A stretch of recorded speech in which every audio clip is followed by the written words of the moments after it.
Ladies and gentlemen, welcome back to the channel, and Derby week continues as we wait patiently for what is the biggest game of Celtic season, a game where we can pretty much crown ourselves Scottish Premiership champions.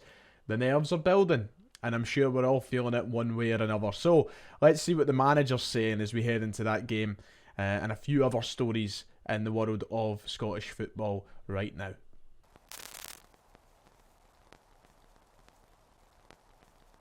If you haven't already, please make sure to hit like and subscribe. It would be much appreciated as we try and get towards 50,000 subscribers this year. It's Derby week, so I'm assuming some of you might not be subscribed to the channel. Please make sure to go down below and hit that. It would be appreciated. Shall we get into the news? Because Brendan Rodgers has spoke. It's like the Pope coming to Mass, and we've all flocked to hear what he is saying. The man seems confident. The man seems ready. Some other managers maybe not so ready. Maybe a wee bit of nerves. We've covered that. Let's see what Brendan's been saying, shall we? Brendan Rodgers has talked about the side going into the game this weekend and how he believes that we're going to get the best possible version of Celtic this weekend. It comes after a really up and down season when it comes to consistency and continuity in our squad. We haven't been able to field our best 11 in consecutive games basically all year. We've seen players drop off with injuries, big and small, throughout the entirety of the campaign, and that's left us having to, bring people in on different occasions to try and fill the gaps. But this weekend, for once, heading into a derby game this year, Celtic really do have their best squad available. Everybody's fit and firing. It comes off the back of a really successful performance against Hearts at the weekend, and Brendan Rodgers has spoke very openly about that. This is what the manager said in regards to the team, saying, "I don't think there's any doubt we arrive into the weekend's game and this will probably be the best version of the team that I have had since I've been here.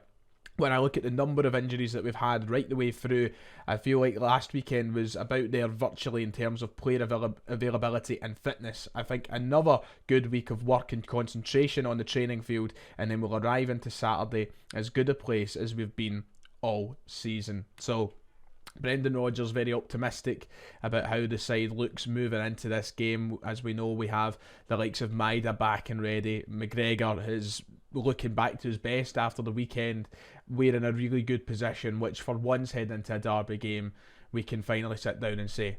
This was Brendan Rodgers speaking to Celtic TV in an exclusive interview. You can go and watch the full thing. I'm sure by now you probably have over on CelticFC.com or the YouTube channel. But Brendan Rodgers very open and honest in this interview, and seems like a manager who's ready. As we all know, he took a little bit of criticism for one of his comments at the weekend, saying that Celtic would have fun this weekend against Rangers. I'm not going to get into that whole debate again, but I'm really excited, and I think that the signs have been there in recent weeks that Celtic are just generally in a lot better place, physically, mentally, and competitively, through the hard work that's been getting put in since, I would say maybe the turn of the year. I think we've been a lot better and more consistent, but in the last month or so especially, we've really ramped it up, and we've been a much better and more enjoyable side on occasions. There still has been a couple of imperfect performances, don't get me wrong, but I think that the signs are there that this is a side improving and taking confidence into another derby game where, remember, we haven't lost in a derby game this season. We went to Ibrox twice, avoided defeat. One of them was a win, and we beat them at Celtic Park.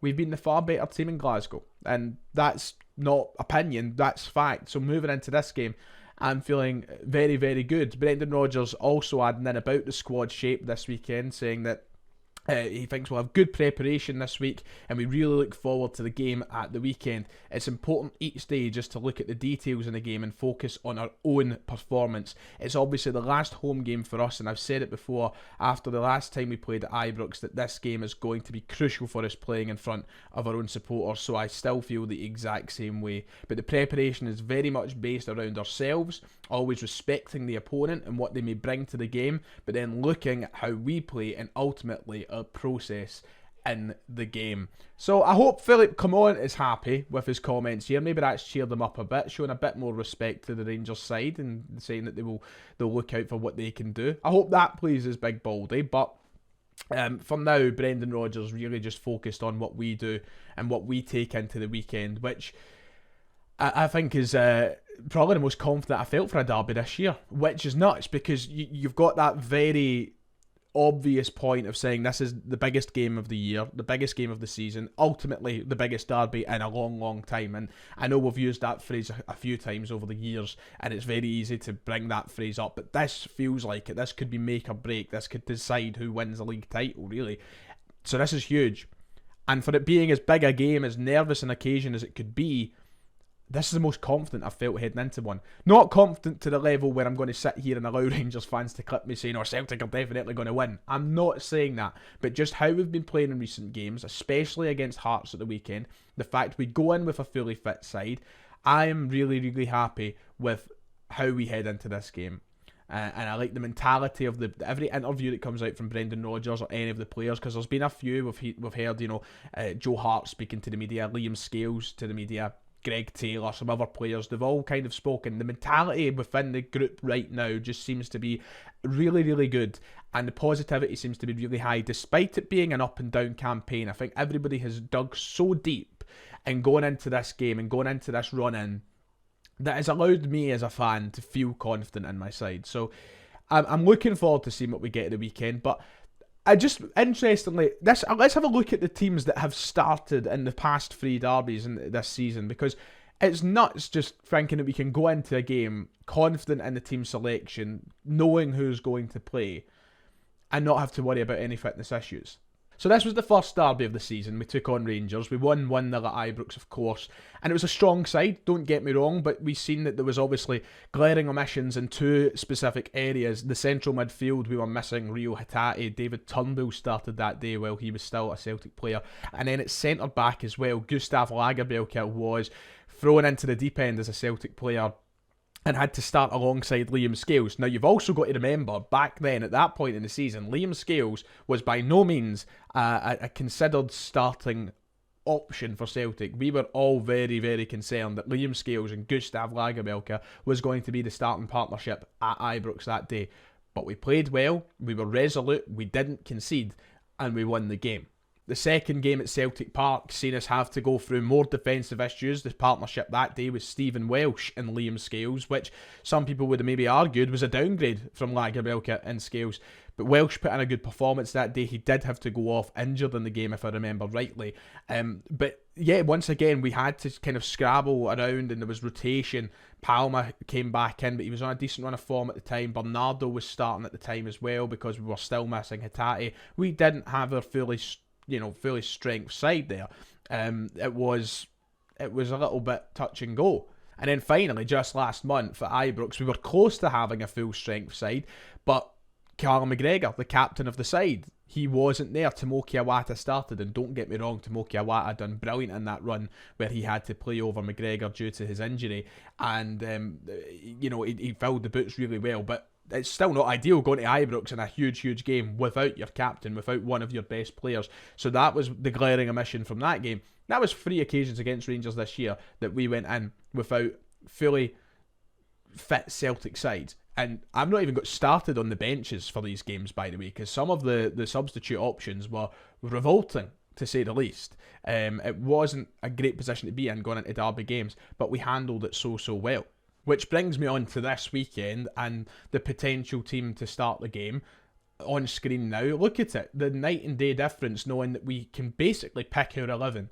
Whereas these other 3 games we've went into going, well, he might do this, he might need to do this, he might be forced into bringing in somebody here, chopping and changing. We don't need to think about that this weekend. The side that I have on screen now, for me, picks itself. It's got to be the 11. It's the on-form 11 at Celtic at the minute. Dyson Maeda coming back in time to be able to start this game is huge, considering the nightmares he gives James Tavernier. It just feels really, really good to be able to sit down and say we have everybody fit and ready to play. There is no known injury issues at the club right now. Brendan Rodgers speaks to us on Friday at the press conference, so touch wood, there's nothing to report on there injury-wise.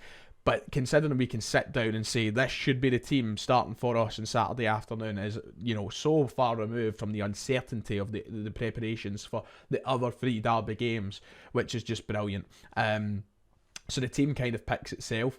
And listen, the best part is to think about for once, this team's going to have to improve, tenfold going into next year. There are still players in this starting 11 that probably, will get replaced going into next year. So there's something to look forward to on the other side of the summer, I think.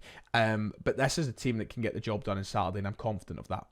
So we have a couple of days left and still a press conference to sit through to hear the final words of Brendan Rodgers. But right now, I think we're very well placed heading into this game. There's a lot to be confident and optimistic about, considering the situation and the place our squad lies right now. So yeah, happy days. Bring on Saturday, I can't wait. So it has been a quiet news day. There isn't too much to talk about, which is weird considering it is Derby week. You'd expect things to come out in the media or be leaked or whatever thick and fast. No, not really. I think that it's the calm before the storm right now, which is really weird. I was hoping that there would be more to talk about, but there is one big story. The SPFL looks set to tie up their new sponsorship deal, which will see an increase in the money made for the league when the cinch deal comes to an end. Reports are suggesting that the SPFL are ready to reveal their £10 million replacement for the cinch Premiership deal and ready to cash in on a William Hill record-breaking deal. The Daily Mail reported that the SPFL is poised to unveil its new William Hill title sponsor in a record-breaking £10 million deal.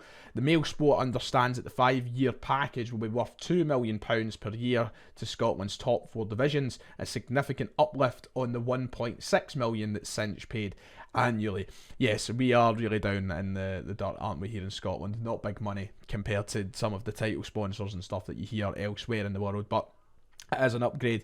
And you might be asking the question, how will this benefit Celtic? What will this do for us?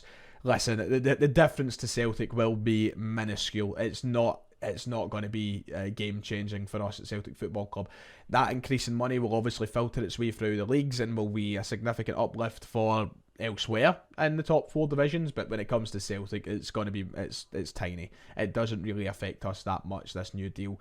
It will be more money for winning the league on top of the money that it is right now, which isn't great, as we all know. Believe that Celtic win roughly £3-4 million for winning the Scottish Premiership, so it will go up ever so slightly, but probably by a few hundred thousand quid. Which in the grand scheme of things is not a huge amount of money to Celtic.